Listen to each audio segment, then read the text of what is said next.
So, today I wan welcome una to another episode of Law in Pidgin. My name na Hope Oziri. Today we go talk about false news, fake information.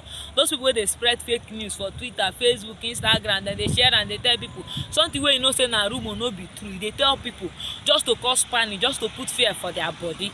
Wetin law talk about this thing? Section 59 subsection 1 of the criminal code talk say na crime, na offence, and if court catch you then jail you na 3 years imprisonment.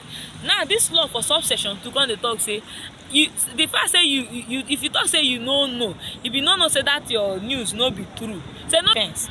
If you no go fit prove to court say you try to verify the information and say the information na true. If you no even try to verify the information, you dey spread fake news, dey spread and dey share everywhere, DM everywhere,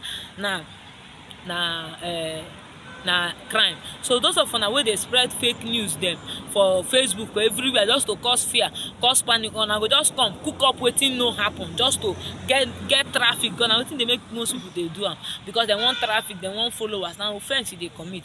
If law catch you, na 3 years imprisonment. You wey dey watch our video, when you watch, share. Not just watch our video, keep am, watch and share. Thank you.